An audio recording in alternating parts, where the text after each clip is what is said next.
नमस्कार दोस्तों, मैं सुनील कुमार आपका फिर से स्वागत करता हूं आपके अपने चैनल क्या ऐसा होता है में। दोस्तों, मैंने आपको बहुत हद तक जानकारी दी है काल सर्प दोष और पितृ दोष के बारे में। एक एक चीज मैंने आपको बताई है कि आपको त्र्यंबकेश्वर जाके और कौन से पंडित जी से आपको पूजा करानी चाहिए। यहां तक कि मैंने आपको यह भी बताया है कि जब भी आप काल सर्प दोष या पितृ दोष की पूजा कराने त्र्यंबकेश्वर जाते हैं तो उस पूजा के पश्चात आपको कौन कौन सी सावधानियां रखनी है। जो 40 दिन के नियम होते हैं वो भी मैंने आपको अपने वीडियो के माध्यम से बताए हैं। दोस्तों, सबसे पहले एक जरूरी सूचना कि हमारे चैनल का उद्देश्य कभी भी किसी की धार्मिक भावना को भड़काने का या अंधविश्वास फैलाने का नहीं है। तो दोस्तों, आज मैं आपके साथ कुछ एक ऐसी जानकारी शेयर कर रहा हूं क्योंकि मेरे पास काफी लोगों के फोन आते हैं और फोन पर हमें वो यही बात बताते हैं कि मैंने वहां पर पंडित जी से पूजा कराई और पूजा के अभी तक मुझे अच्छे परिणाम नहीं मिले हैं। दोस्तों, अच्छे परिणाम नहीं मिलने की बहुत कुछ वजह हो सकती हैं। आज वही वजह मैं आपके साथ शेयर कर रहा हूं कि आखिरकार हमारी पूजा जब हम पूरे श्रद्धा से पूरे विश्वास से जब पूजा कराते हैं तो उसके बावजूद भी हमारी पूजा पूरी तरह से सफल क्यों नहीं होती है। दोस्तों, मैं उदाहरण दे रहा हूं आपको और उदाहरण के तौर पर आपको यह बात समझनी है कि आपकी पूजा अगर आपने पूजा भी कराई है त्र्यंबकेश्वर में या महाकालेश्वर में, पितृ दोष या काल सर्प दोष या किसी भी प्रकार की पूजा कराई है और उसके अभी तक आपको अच्छे परिणाम नहीं मिल रहे हैं तो उसकी कुछ ना कुछ वजह हो सकती है। और मैं तो ये कह रहा हूं कि हो सकता है कि आपकी भी कुछ गलतियां ऐसी हों जो सुधारने लायक नहीं हो। तो ऐसे करके जब हम पूजा कर लेते हैं कुछ एक अविश्वास पैदा हो जाता है। जब आस्था पूरी तरह से नहीं हो पाती, विश्वास पूरी तरह से नहीं बन पाता है तो उसके बाद आपकी पूजा तो असफल होना ही है, इसके अलावा कुछ नहीं।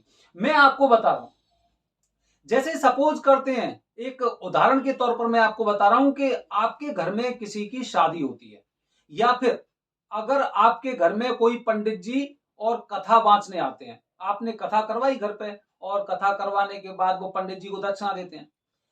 अब पंडित जी ने कहा कि मुझे इस कथा के 1100 रुपए मिलने चाहिए, 1100 मिलने चाहिए। अब जो उनके यजमान होते हैं, अब देखिए मैं बता रहा हूं आपको, गौर से सुनना। अब यजमान होते हैं, यजमान आपस में अपने घर में किस तरह की बातें करते हैं।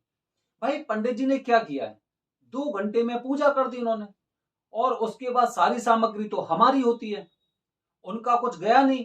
अगर 2 घंटे में अगर वो 1100 रुपए मांग रहे तो बहुत ज्यादा हो गए। आजकल तो मजदूर को भी नहीं मिल पाते, मजदूर भी पूरे 8 घंटे या 10 घंटे के आसपास काम करता है, तब कहीं जाके उसे 600-700 रुपए मिलते हैं। बात को गहराई से समझना, आपके मतलब की बात हो सकती है अगर आप त्र्यंबकेश्वर जाने वाले हैं तो। अब आप सोचिए कि आपका विश्वास, आपकी श्रद्धा कहां रही। पंडित जी को दक्षिणा देने में आप इस तरह से सोच रहे हैं, इतना सोच विचार कर रहे हैं कि चलो ठीक है, इन्होंने 2 घंटे में पूजा कराई और आप पंडित जी 1100 नहीं, आप 501 ले लो, 251 रुपए ले लो या 101 रुपए ले लो। तो इसका मतलब ये हो गया कि आपने हर प्रकार की पूजा पूरी तरह से संपन्न करवाई, लेकिन उसके बावजूद भी आपने मोल भाव शुरू कर दिया उसमें। तो मतलब यह है कि आपने जो कथा करवाई है ना घर पे, वो उसका सफल परिणाम नहीं मिलने वाला है, क्योंकि आप पंडित जी को, जो आपके यहां पर पुरोहित आए हुए हैं पूजा करने के लिए, उनका अपमान कर रहे हो इस तरह से मोल भाव करके। अब मैं आपकी उस पूजा पर आ रहा हूं जो त्र्यंबकेश्वर में आप पितृदोष की पूजा या काल सर्प दोष की पूजा कराते हैं। ठीक है, अब क्या हुआ, आप काल सर्प दोष या पितृदोष की पूजा, मैं पितृदोष का एक उदाहरण ले रहा हूं आपको। पितृदोष की पूजा आप करवाने जा रहे हैं, आपने देखा कि एक आदमी से 8,500 रुपए पंडित जी ले रहे हैं और इस ग्रुप में तो करीब 5-6 लोग बैठे हुए हैं। तो मतलब पंडित जी ने 3 दिन में जो पैसों की कमाई की, वो कमाई की 8 पंजे 40, मतलब 40,000 से ज्यादा रुपए की उन्होंने कमाई की, करीब 42,000 के आसपास की। आपके मन में ये कैलकुलेशन शुरू हो गई कि भाई पंडित जी ने एक आदमी से 8,500 रुपए लिए, या फिर मैं ये कह रहा हूं कि उन्होंने कुछ भी दक्षिणा ली और उसके साथ ग्रुप में उनके साथ जो जैसे आप पूजा करा रहे हैं, ग्रुप में आपके साथ हो सकता है उसमें 5 लोग हों, 6 लोग हों, 7 लोग हों। मतलब 40,000 से 50,000 रुपए के आसपास की आपने कैलकुलेशन किया कि 40 से 50,000 रुपए पंडित जी 3 दिन में कमा रहे हैं पितृदोष की पूजा करके। अब आपके दिमाग में थोड़ा सा एकदम उठापटक शुरू हो जाती है, आपका ध्यान तो अब पूजा में तो बिल्कुल नहीं है, आप ये समझ लो। अब उसके बाद अब आप अंदर ही अंदर अनुमान लगा रहे हैं कि भाई पंडित जी का इसमें खर्चा कितना हुआ होगा। जब आप खर्चे की सोचेंगे तो पहले दिन जो त्रिपिंडी श्राद्ध होता है, त्रिपिंडी श्राद्ध में आप देखेंगे कि भाई उसमें कुछ ऐसे जो क्या बोलते हैं चावल के जो वो बनाए जाते हैं, ठीक है, या फिर कुछ और सामग्री होती है, पिंड होते हैं, कुछ लकड़ी होती है, कुछ और सामग्री होती हैं, ठीक है। उन सबको मिला के ज्यादा से ज्यादा पंडित जी ने पहले दिन में 100 से 500 रुपए के बीच में खर्च किए। दूसरे दिन जब नारायण नागबली दोष की पूजा होती है तब आपके मन में विचार आया, ये विचार आया कि भाई इनकी पूजा में तो फिर दूसरे दिन भी 500 रुपए के आसपास लगे, 1000 रुपए के आसपास मान लो। फिर उसके बाद तीसरे दिन जो पूजा होती है उसमें देखा आपने कि इसमें तो पंडित जी का कुछ भी लगा ही नहीं है। तो मतलब एक इंसान की पूजा ज्यादा से ज्यादा 2000 रुपए, 1500 और 2000 के आसपास खर्च हो रहे हैं। ये आपके दिमाग में कैलकुलेशन चल रही है जिस दिन आपने पहले दिन पूजा कराई थी, पूजा कराने के पश्चात अब कैलकुलेशन चल रही है। अब आप उसमें लग गए कि भाई इतना पैसा इनका खर्च हो रहा है और इतना पैसा ये बचा रहे हैं। ये कैलकुलेशन आपके दिमाग में चलने लग गई कि इतना पैसा बचा रहे हैं। एक आदमी से अगर 8,000 रुपए में से या 8,500 रुपए में से अगर 1,500 रुपए ये खर्च कर रहे हैं तो एक आदमी पे करीब 7,000 रुपए ये पंडित जी बचाने लग रहे हैं। अब क्या हुआ, अब मेरी कैलकुलेशन, मेरा पाठ पूजा में तो मन है ही नहीं है। अब तो वो सारी चीजें जो अंदर जो आत्मा थी, जो श्रद्धा थी, वो तो एकदम भंग हो गई। अब आपका उस पूजा में मन नहीं लग रहा है। अब आपने क्या किया, अब आपका दिमाग और आगे चला कि थोड़ा सा जानने का प्रयास करता हूं कि क्या ये पंडित जी इतने पैसे ले रहे हैं या और भी पंडित जी ऐसे हैं जो इतना पैसा लेते हैं। अब उसके बाद आपने देखा जगह जगह आपने चक्कर काटे, चक्कर काटने के बाद जैसे मैं पहले ही बता चुका हूं अपनी वीडियो के माध्यम से कि वहां पर आपको यूपी के, बिहार के, मध्य प्रदेश के काफी पंडित जी मिल जाएंगे जो 10 साल 5 साल से वहां पर रहने लग रहे हैं। अब इसके बाद दोस्तों क्या होता है कि आपने पूजा कराई और पूजा कराने के बाद जब वहां पे किसी और पंडित जी से आपसे मुलाकात हो गई, आपने उनसे पूछे कि पंडित जी कितना पैसा ले रहे हैं आप। पंडित जी ने बताया भाई हम तो 6,000 रुपए ले रहे हैं। अब आपके दिमाग में और ज्यादा कैलकुलेशन चलने लग गई, वो 8,000 8,500 रुपए ले रहे हैं, ये पंडित जी 6,000 रुपए ले रहे हैं। पंडित जी आप कितने दिनों से यहाँ पे पूजा कराते हैं। हम तो यहीं के रहने वाले पंडित हैं, अब तो हमें तो 10 साल हो गए, 15 साल हो गए, इतने साल हो गए, ऐसे करके बात चली। अब क्या होता है कि अब आपका दिमाग त्र्यंबकेश्वर में नहीं है, अब आपका दिमाग पंडित जी पर लगा हुआ है कि भाई पंडित जी ये कितना पैसा कमा रहे हैं, कितने पैसा ये पूजा में लगाते हैं और पूजा के बाद जो जिस तरह के परिणाम मिलते हैं क्या उस तरह के परिणाम मिलेंगे या नहीं मिलेंगे, इसे तो वो भूल ही जाते हैं।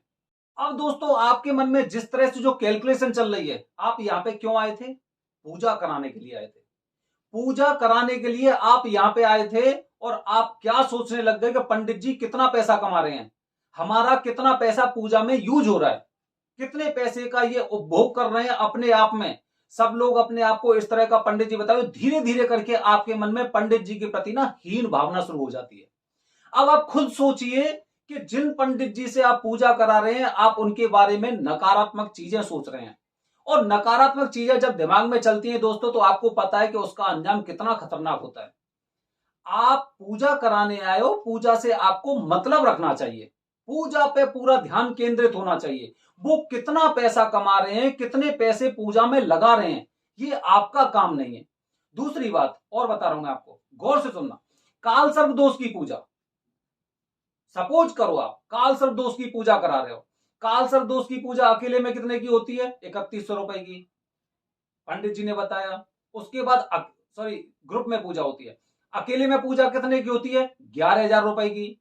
अब पूजा में ये लोग थोड़ा सा एक कंपेयर कर रहे हैं, तुलना कर रहे हैं कि कौन सी पूजा, चलो ठीक है मुझे भाई अकेले में पूजा करानी है। अब अकेले में पूजा करानी है, पता चला कि भाई अकेले में पूजा क्या है, जैसे कि अकेले में पूजा अगर करा रहे हैं तो हो सकता है उसमें एक गाय भी होगी चांदी की, हो सकता है उसमें सांप नाग और नागिन भी होंगे, हो सकता है कुछ ऐसी सामग्री और होगी। मतलब उस पूजा में कुल अगर देखा जाए तो 4-5 हजार रुपए अगर उन पंडित जी के खर्च हो रहे हैं, क्योंकि आप कैलकुलेशन लगा रहे हो, कैलकुलेशन लगा रहे हो कि 11,000 की ये पूजा बता रहे हैं उसमें से नाग नागिन हो गए, गाय हो गई या फिर कुछ और सामग्री ऐसी हो गई, तो 4-5 हजार रुपए खर्च हो रहे हैं इनके। ये तो 11 हजार रुपए ले रहे हैं। अब आपकी पूजा कैसे सफल होगी, आप बताइए।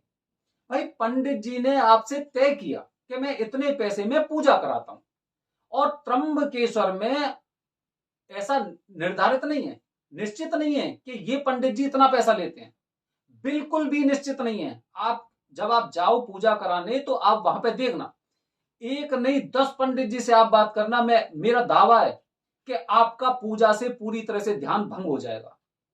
आपके मन में इतनी तरह की नकारात्मक चीजें चलेंगी, सबसे पहले तो आप यही नहीं समझ पाओगे कि मैं कर क्या रहा हूं।